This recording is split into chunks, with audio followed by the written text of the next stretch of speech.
Yes people, what is good? I am BA, back once again with another reaction in the Wire series. Started the reaction this week with my hat off just because Wise Guy and Kitty Cat keep asking to see my head. So there you go guys, there it is in all its glory. Just got a little tan on it yesterday, the weather was nice in Scotland. Now you have the full picture. Hat is going back on now, yeah? Hope you enjoyed. This is episode 7 of season 5 and it is called Took. Last episode, Bonk's actual detective work started to get impeded by McNulty's fake work because the sample Bonk wanted tested in relation to the Snoop and Chris killing is now being held up by all the samples the guys have to test in the forensics lab in relation to the homeless serial killer. You could tell Bonk was incredibly frustrated by that, but he still had McNulty's back, didn't snitch him in or nothing, just was clearly very frustrated and pissed off that McNulty's fake shit is now directly blocking him from solving 25 legitimate murders or however many it is now. I wonder how Bonk's going to react to this. He's got to be so fuming. I expect him to have another little chat with McNulty about this shit this episode. The co-op had another meeting and they all quickly figured out that Marlowe was behind that shit, and if they didn't at the time, that guy certainly did when Omar came up behind him and put the bottle to his head, then took his gun, put his gun to his head, and then when the guy asked him, Omar just laughed. That guy instantly knew that Omar had nothing to do with it. I hope we see the co-op start to turn against Marlowe and maybe one of them takes him out before the end of the series, because this is episode 7. This season only has 10 episodes. We are literally 4 episodes away from the end of the entire Wire. Side note, I hope you guys stick around for whatever I react to next, or you guys get into my movie reactions with me. I bet you're all going to abandon me after these next 3 episodes, aren't you? You're all going to move on and find some next reactor, not as good as your boy, watching The Wire, who's just going to sit there going, oh, whoa, no way. That was a good episode. And you're going to fucking love it, aren't you? Shame on you all.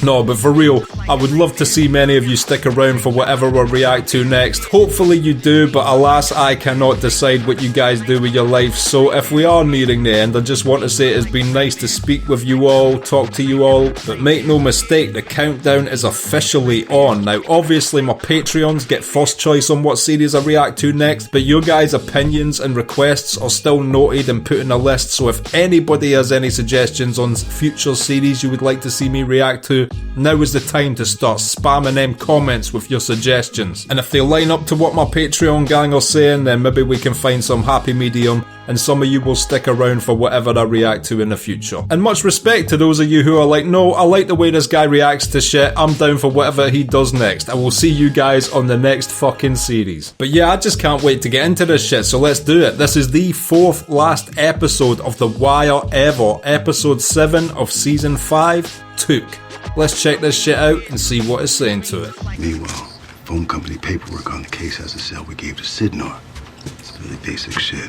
I'm confused as to how to say Sidnor's name now. Everyone else calls him Sidnor, but Lester calls him Sidnor, like he's a He-Man villain or something. Some fucking rare Pokemon out here. Sidnor. Go ahead, 14. I got a vehicle blocking an entrance with 400 pressmen. What are they doing just now? I'm not sure what their little scheme is. Hey, you. Where'd you get off? You signal twist. Sexual. Oh shit, he's impersonating a serial killer. Wow. What? Biting's not sex, it's biting. I'm not sick like that. Whoa. Oh shit, Scott will be slightly terrified but also feel like he's getting a huge break here.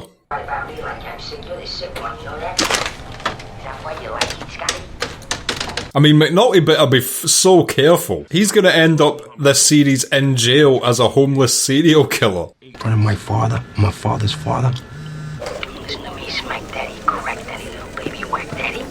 Here's what's happening. Smack daddy, crack daddy, baby whack daddy, did he call him? What else? Some unique insults from a serial killer. Did you get McNulty? That's his voicemail. Oh, Christ. That was him. Scott is equally shocked and terrified in this situation, I feel. 1 Baker 10, copy that. I'm rolling. 1 Baker 13, I'm on. What was Sidnor's role in that? Was he like triangulating a signal or some shit? I'm unsure as to what he was doing out there. That I saw just some people moving through, but it could be anybody. Oh fuck, he was like the location of where the killer was. Wow. Everybody over there and get their cell phones. In my pocket. Oh, that bike cop got to do a bit. He's been waiting all day on his fucking mountain bike to get a bit of action. Reminds me of that Family Guy sketch, Bike Cops. Which would be a great show, by the way.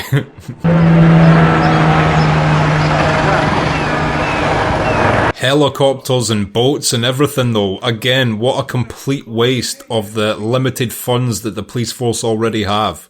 What'd I miss?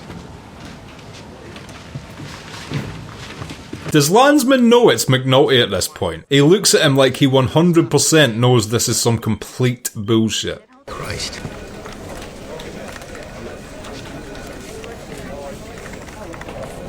I can't believe they exploited that poor man with mental disorders like that. Of course, they didn't kill him, so what was the next part of the plan? To move him out of the city to somewhere else? They must have moved him to somewhere that won't even pick up on that and won't be able to like match his face to the photo the press may release of that, you know, that picture. Otherwise, that woman at the hostel McNulty took him to will just be like, that's him, he's still alive, it's fine. It is still a bit of a ridiculous contrived storyline, but let's not kid ourselves and think that this has never happened in the past. Maybe not with a serial killer, but I guarantee the police have faked a case or something like that before to allocate more funds to them. It's like what the road workers do in Falling Down. If you've seen the film Falling Down, or just real life in general, they do this shit. Road workers get allocated a yearly budget.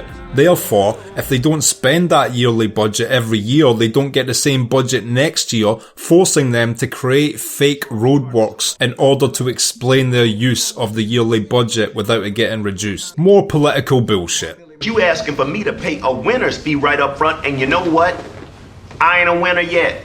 I will be shocked if Clay Davis can get away with this in any way. I don't care who he talks to, I just do not believe he has a chance in hell of escaping these charges. Maybe I'm wrong. I should be surprised at no level of political corruption at this point in The Wire, of course. So, you know, more fool me. Don't even think about fucking me out of a single part of that fee. Oh, Billy, you talk as if you don't know me. No, he talks as if he knows you very well. Front page news. For all that profile, shit, partner, you should be paying me a fee. You've done better shits, Clay. Up your shit game. As a farmer once said to a field of cows while trying to up his fertilizer count. I already got more rep than any lawyer would ever need. Why don't you save that silver-tongued bullshit for the jury? Yeah, this guy isn't buying his bullshit. We were tracking the GPS and it just goes dead. Area Pier 5. Where's McNulty right now? He's over at the newspaper. Let's hear that motherfucker again. Fuck, one of these guys might realize it's him. At the end, he offered to come here and bite me. I didn't really respond to that. Okay. No, would you? What would you say? No thanks, serial killer man. This time I noticed he had a real thick Bowmore accent. Real thick. You didn't notice that the first time, huh? I guess I did, but I forgot. It's like a lightsaber duel of bullshit. Again, you can't print anything about where he's calling from. We're trying to get up on that cell phone. What should I do if he calls again? Keep him on the line as long as you can. Oh man, McNulty and Scott both trying to cover their collective asses when people start questioning a bit too much into their bullshit. He's just using you. He needs you. Kind of resent that, actually. Yeah, you resent it now it's, well, in your mind, real. You weren't resenting it when you were phoning your own phone, Scott. Manny! Manny! Shit. What is this? Is this Omar having struck again? It's got to be, right? Omar! Of course. 4 Kia Raw. Flushed. Hey, yo, Cherry, you gonna untie me, right? So that's 2 separate stash spots he's hit. So if Marlowe's smart, he'll have people waiting at the next stash house, I guess. Can I ask you to consider... I'll double down on that for my wife, too. For your wife, too? That's just great. Really. Is this Tommy already trying to raise funds to run for the governor position now? I'm assuming that's what it is, and not actually trying to raise funds to fix the current problems he has as mayor. In case one computer goes down, got the other one as backup. Don't want to miss our shot at this nut. Well, good hunting. To be fair, Phelan has been a really good source for them throughout this show. There's been a few times where he's just told them straight up no, but most times he's signing off on shit which helps them. So throughout the entire course of The Wire, Phelan's been like a really good contact for the detective department to have. I get the feeling that he would be giving them way less if Ronnie wasn't still on their team. There are a lot of people who want Tommy Carcetti to be their fucking governor, and I can't imagine what they're thinking. Nor me. You've done a shit job as mayor, Tommy. He grabbed one off the street, wrapped a ribbon on his wrist, sent a photo to the Baltimore Sun saying we won't find the body. What? The newspaper's gonna run the photos. Is Tommy worried now that this will fuck up his campaign for governor if he doesn't solve this homeless thing before he runs for it? Because people will be like, why would we elect you as governor? You can't even catch a homeless serial killer, bro. I'm not going. What, you don't see those on my sleeve? Plain as fucking day, bro. I'm doing police work here. Yeah, Bunk is the only one actually doing police work. If you can't work with that, then just write me the fuck up and ship my ass to a trial board. Surely this will raise Landsman's suspicion. He must be thinking now, does Bunk know something I don't about this homeless serial killer thing? Because if it was real, Bunk would be right on that shit. Fletcher, I want you on Homeless React, also interviews with advocates and experts talking up the problem. Melody, you get on the phone with the white coats at Clifton T. Perkins or wherever. Well, what McNulty and Lester were doing seems to have worked though. There seems to be giant teams in both the police and the press being allocated toward this now. We need to keep the media as part of the equation. This reporter that's been contacted, he's in the middle of it. That may be a way to solve this thing. Not gonna lie, like, on one hand, this is fucked up, obviously. What a waste of time for the police and press to be investigating the Invisible Man. On the other hand, you have to look at this and think, wow, if they'd have just put this amount of effort into catching Marlowe, that dude would be long arrested by now. Chris and Snoop would be gone, that would all be over. But because they were cutting corners, it took something as extreme as this in order to get the gang together. And that is a shame as well. It's just bullshit on both sides of the equation. No matter what side the coin lands on, it's bullshit. Heads and tails, doesn't matter. Bullshit. Put this case down. Police work. What do you know? And McNulty will be a happy camper. He finally has everything he wanted. Probably need one more Rio. Red day on the corner, huh? Step off, nigga. I forget that guy's name, but why is he even pressing Duquan still? Like, he knows Michael's got his back and he's still talking shit. It seems counterproductive. Like, Michael is his boss. Exotic dancer downtown, financial district, lunchtime hours must be flexible in body and mind. I don't know if Duquan would be cut out for that job. Make it red. Roll up. Come out. I stand corrected. What the fuck did I do? If we don't know, then you do. This is bullshit. What the fuck? This'll be Bunk calling for him to be brought in, right? So this'll be nothing to do with what he's doing on the corner just now. This'll be about Chris and Snoop, no doubt. Let me be unequivocal. This man will be brought to justice. Thank you. Now this is making me think that they're gonna end up having to arrest some fake guy, because Tommy will want someone arrested for these crimes no matter what. That guy doesn't even exist. So is he just gonna end up pinning it on someone who doesn't deserve it? Or is McNulty and Scott actually gonna get in deep shit for this eventually? Voice analysis of the call. I don't believe in that shit. Next thing I know, you want me to go to fucking Quantico with this fucking thing. As a matter of fact. Tell a lie and you'll be telling more lies and lies to cover for the initial lie you told. McNulty is finding this out the hard way right now. He doesn't like them bringing up the idea of voice analysis, I'll tell you that. Finally paying for police work again. Oh, Landsman's actually happy about it. I wasn't expecting that. I thought Landsman might be suspicious at this point, but he's just as happy as everyone else that are actually getting money. I don't even want to know whose picture you got running in the paper or where that motherfucker actually happens to be. You gotta feel so bad for Bunk in this scenario, man. He's actually trying to do some serious shit. 25 bodies is a lot of bodies, and it's all getting put in the back burner for nothingness. Where do I get kids' furniture? IKEA. See y'all. Shows how good Kima has been as a mother thus far, doesn't even know where to buy kids' furniture. I'm calling again. I need the trace work on 06H271 and I need it now. Oh, here comes Michael. I thought it was going to be to do with Bunk. Gift wrapped. Carver actually does an incredible job nowadays. He's one of the best cops in the department. If you'd have told me in season 1 Carver ends up being one of the best cops in the whole force, I'd be like, yeah, right. Shows how good of an influence Bunny Colvin had on the people in this show. I got more bodies than I can use on my serial thing. Let me make a call. Hook you up with 2 TAC guys. You tell them you're sitting on a 20 that I gave you. I'll write up the hours under my file. So this is McNulty already trying to peel off people from the homeless killer team onto other jobs. Was that to do with Marlowe? Still, this right here is vicious. I mean, whoever did this had a real time. Now, you know what I'm saying? I don't think Michael's going to be giving Bunk any information. I may be surprised there, but Michael strikes me as a zero snitch type dude. You see what I'm saying? You're the murder police. How the fuck would I know? Yeah, brick wall. Bunk is going to have no luck in this interview. You spend some time with some of these people, you know? What I mean is, sometimes the weakest stuff in the story is the shit with quotation marks around. Yeah, if Scott's writing the story. Be with folk. I don't even care if you file copy on it. I mean, if something presents itself as a story, great. But if not, just spend the day being with people.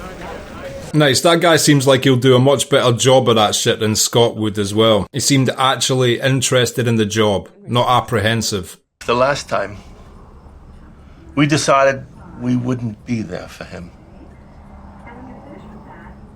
We knew he'd probably die out there. That's fucking horrible. These guys will be feeling so much guilt just now, even though the guy isn't even dead. He's just been relocated to some random place. These are the guys I feel the worst for, actually. They should at least get to know that he's somewhere still alive, but they're just going to be led to believe that the guy died. It makes it sound like he's been living with the homeless for weeks. He spends one night under the JFX, and another half day quoting people in homeless shelter. I like that Gus is so critical of Scott's bullshit work. To be fair to Scott, he did actually go out there, but I don't believe he spent the night. I think he ran away and came back in the morning. This is our fucking city. This ain't Beirut. I respect your concerns. I'll take the piece and move it as my own edit. So Gus just didn't want to be held accountable for it. So now that Gale, I don't know his actual name in this, but you know, Gale from Breaking Bad has decided to take it on as his piece, Gus is like, cool, you deal with the bullshit. I take it the newspapers are kind of like the police in that there's different precincts then. And Gus didn't want to, as the head of his precinct, didn't want to be held accountable, but that guy took it onto his precinct, quote unquote. You don't have all this in your head yet? I just want to go over it all again. We finish voir dire by lunch, and then it's opening arguments. For Mr. Bond. Still crazy to me that 15 years after this, Daniels became the Continental Hotel clerk and was headshotting fools in John Wick 3. An amazing action movie, by the way, if you haven't seen it. I don't know why you wouldn't have seen it. I mention John Wick every fucking week in this program. Landsman wants me to go to fucking Quantico with the FBI to a profile. You might learn something about yourself. It's not funny, Lester.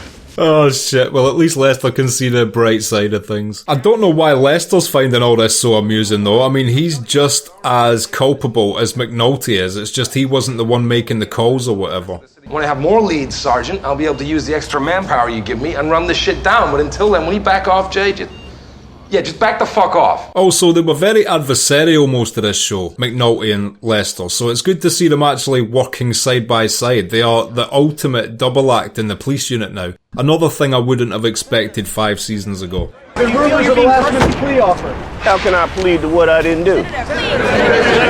Clay Davis has got all the answers, but in the face of evidence, he has got to be getting fucked up for this. In the words of Acilius, no good deed goes unpunished. I cannot tell you how much consolation I find in these slim pages. Clay definitely had that shit written down somewhere. Practice it in the mirror 100 times. You gotta hit every downtown shelter or mission there is. You want bodies for that? I'm taking Christensen. The rookie. Bunk's reaction shots throughout this conversation are legendary. He is so pissed off at McNulty right now. Lester wouldn't talk to me. But now his wife just got collared.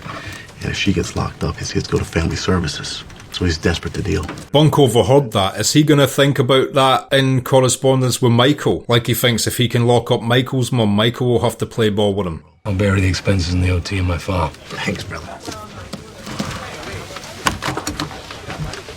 And the fact he's doing this for all these other people, but he's not helping Bunk. This shit's gotta come to a head. Bunk will eventually get fucking sick and tired of this bullshit. I'm not saying he's gonna end up snitching on McNulty, but he will definitely punch him clean in the face for this. And then withdrawn as cash? Yes, sir. Often? In the same amounts? Often the exact amounts. How does he get out of this? He might get out of this. He seems like he's quite confident he's going to, but I just can't see it happening.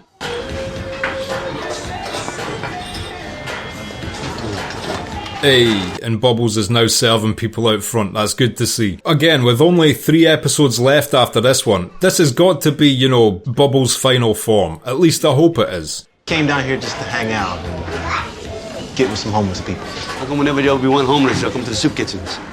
You don't serve homeless? Serve everybody. That would be actually quite mad if Bubbles got an interview in the local papers. He won't have much to say about the homeless serial killer, but he'll have a lot to say about the situations of the city, which Tommy might not like. Tommy won't like that in the slightest. That money I kept, and whenever I would go out to snatch some money for Objection. the senator, sometimes kick me back. Move to strike all of that. Sustained.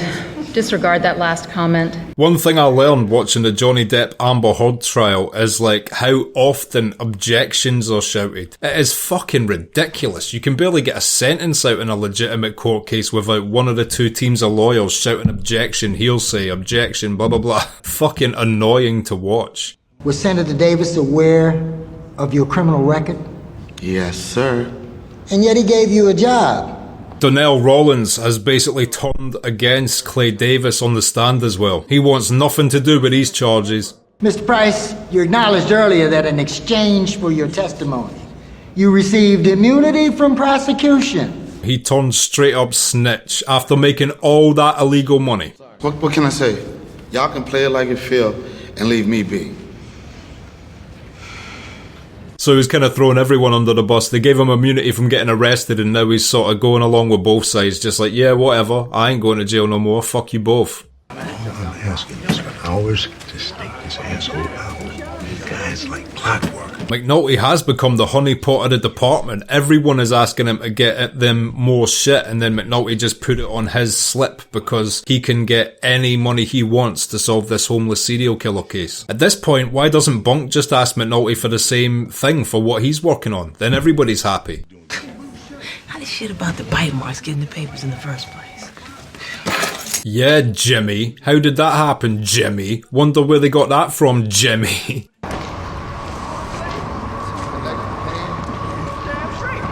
It's so crazy how different that actor looks as well now that he's, you know, in the show is no longer an addict. The actor played both sides so well. Thanks for bringing me here, man. Show me around. So funny in the contrast as to how scared Scott was to even step foot in this place and how comfortable this reporter is and genuinely interested in what he's doing.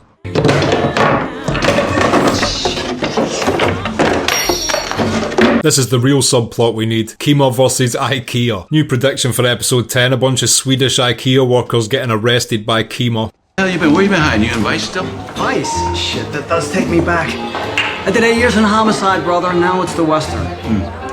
So he's still just doing the beat cop shit. He's the happiest person from the whole original series detective department because of his decision as well. It's a much more chilled life, it seems. Theoretical question.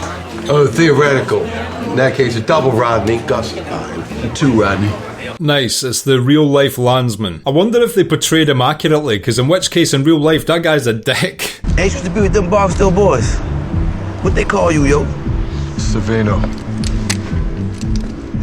Fuck, Omar is picking these guys off one at a time. Chris and Snoop are nowhere to be seen as well. What are they doing, just laying as low as everyone else? When he did the old man like that, I wasn't there. What you was gonna do if he was there, huh? Riddle me that. Good question. He would have done the exact same thing. You know what, yo? Oh shit! Well, I mean, Omar wasn't wrong. That's one way to send a message. I was not expecting that. We gotta talk. I didn't realise what those clock things were, but I'm assuming these are the photos Marlowe's been sending, so they're communicating through clock code? That's quite clever. You would assume that one of the hands is the day, one of the hands is the time, and one of the hands is the amount. That's my only guess. I can't help it, Lester. It's the kind of person I am. Give and give. Yo, you're not careful. You're gonna get shit on you. On us. Who's gonna complain? Lester is 100% correct here. I think it would be quite far-fetched if by the end of this show McNulty gets fingered as the homeless serial killer, but I don't think it's outside of the realms of possibility that he definitely gets in deep shit and found out that he's been faking it the whole time, and he could get arrested because of that.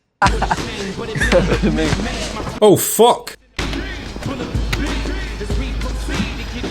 I wouldn't expect Omar to just be coming out into the public like this, in daylight. This is risky. Chris and Snoop drive past this place all the time. You make sure you tell the boss man that you know who it is dropped Savino last night. You feel me? You tell that man I'm gonna drop all his muscle. I take it Omar doesn't recognise Michael from the shootout, because Michael was there trying to kill him.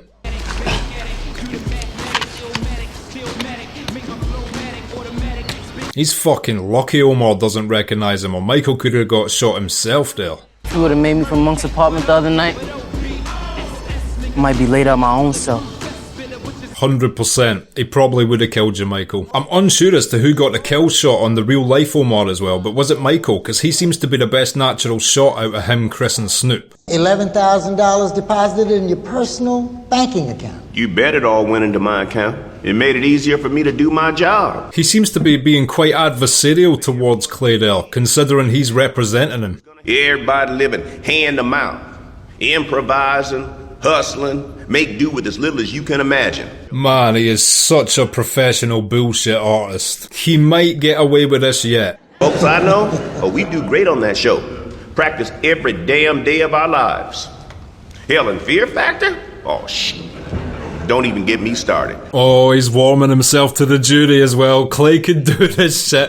I'm not necessarily rooting for Clay David, but it would be incredibly entertaining if he manages to slither his way out of this one. You better believe my pockets are bulging, but by the time I get to Robert Street...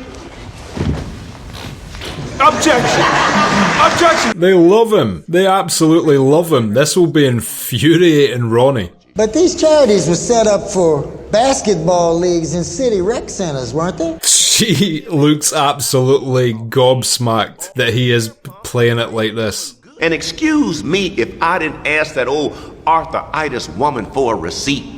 Or that... They know this is good as well. They know it's bullshit, but they know his angle is pretty good. At the end of the day, you only have to convince the jury. I'm gonna do the same damn thing tomorrow.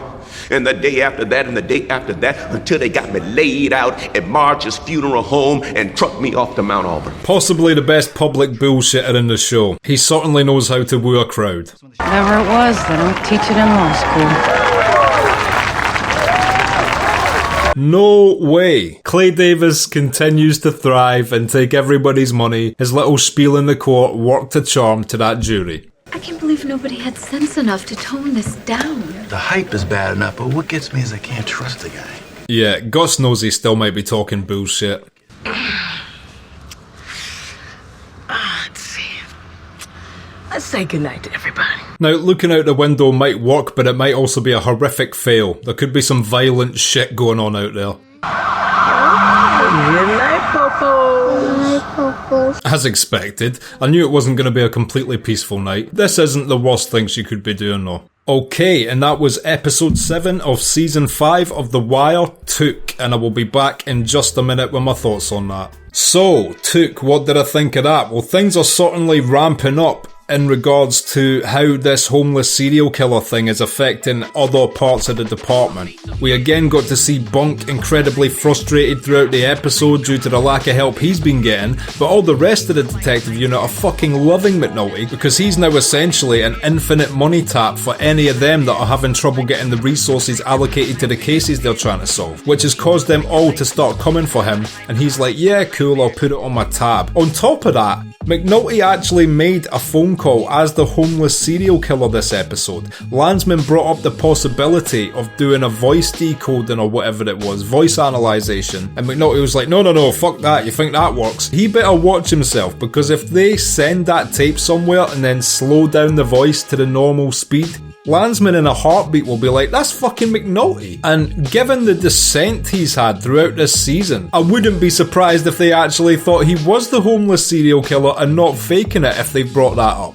And even if they don't, they would just arrest him for, wasting all this police time, police money, police effort, and just bullshitting his superiors like that in a very significant way. Like, to create a fake serial killer is an incredibly significant waste of everybody's time, and if he gets found out that it's all for nothing, this series is not ending well for Mr. McNulty. Tommy is officially already trying to get people to donate to him for his campaign for governor, which of course is the reason he put all this money toward the homeless serial killer thing. He can't afford it, but he also can't go into an election year with some serial killer still being unarrested in the city he's mayor of. The problem is, the money he's now putting toward that, as Norman mentioned, is going to reduce jobs of teachers in the long run, which again, he'll be going into a campaign for governor, knowing that his city has just had to cut the jobs of a bunch of teachers. Like I said, the theme of this episode seems to be, no matter what way the coin falls, you're fucked. No matter what scenario or outcome comes of any of these situations, you're fucked. I like to see that other reporter go down and talk to the homeless as well. Clearly seemed way more interested, invested, and wanting to do a genuine job than Scott was. And he became friends with Bubbles, and I think that Bubbles might end up giving him a really good interview. How this will affect the larger story, I'm unsure of yet, but it's still cool to see that Bubbles is now an example in his community. Even though he's not homeless just now, he's staying with his sister, but the fact that he was willing to talk to the guy, introduce the guy to people, and when the guy tried to give him money for it, Bubbles was like, no, keep that. It shows Bubbles truly is, at this point, turned his back on heroin, which is so great to see. And Omar continuing his warpath, he just fucking flushed a bunch of shit down the toilet at yet another stash house near the start of this episode, then pulled up that other guy and was about to let him go, but then he asked him the question, what would you have done if you were at Butchie's house when they did that shit?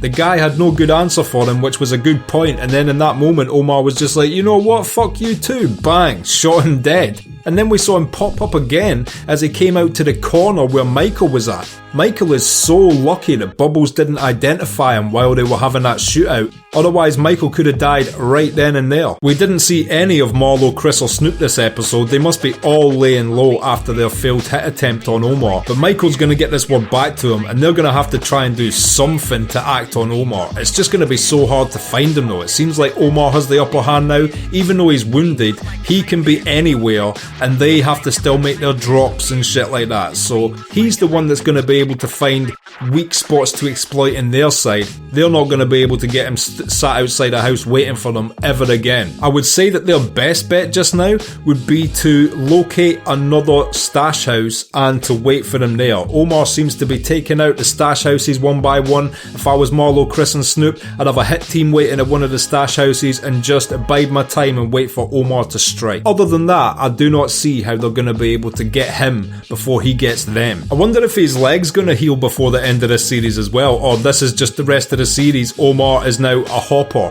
a literal hopper. It's going to obviously make it hard for Omar to run. So even if he does get in a shootout, he better have a lot of ammunition, because if something like what happened in the house where they had the last shootout happens and Omar runs out of ammo, he's not going to be able to run anywhere. He will be done for. And they started to intercept the picture messages from Marlowe, and it just seemed to be a series of clocks. Now, like I was saying during the episode, you can only assume that one of the clock hands is the date, one of the clock hands is the time, and one of the clock hands is the re-up amount. I might be wrong on that. Maybe they don't need to specify the amount they need for a re-up and it's the same every time. But if it's not, one of them has to be the weight, one of them has to be the time, one of them has to be the date. You would assume. I could be wrong, but I think that's where Lester and McNulty should start when trying to decode these clock pictures they've been intercepting. And the only other thing I want to say is, you gotta feel bad for that homeless guy who's been relocated's parents. They now assume that guy is stone cold dead, murdered. They will be feeling all sorts of guilt just now because they left him to his own devices. And in actuality, he's holed up somewhere in a different city. This is another way, if they don't decipher the phone call, there is yet another way this could come crumbling down around McNulty. and that if someone in one of these other cities just so happens to be visiting Baltimore and get a picture in the paper or read about it online, they'll be like, hold up, that's the guy who's living in our hostel. The questions will be asked as to who brought him there. The woman at the hostel saw Jimmy McNulty bring the guy there. It's just another way that this could all fuck up for McNulty. And holy shit, Clay Davis did it. I thought he was for sure now fucked with these charges, but wow, he can woo a crowd like no other, and that jury was eaten out of the palm of his hand by the end of it, and Ronnie just had to sit there with the most dumbstruck look on her face ever.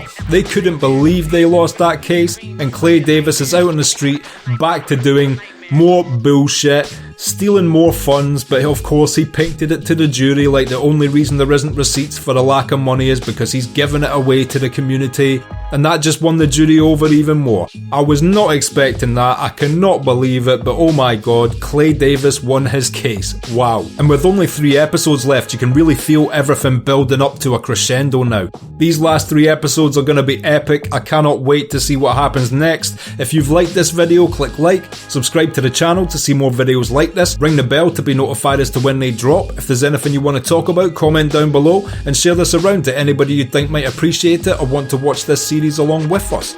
My Patreon link is down in the description. If you become a patron, you get access to my blog, you get access to these reactions I put on YouTube a month and a half in advance, and you also get access to full-length versions of everything I react to on YouTube. So consider becoming a patron, it helps me and my channel out so much, and until next time, I have been BA, peace.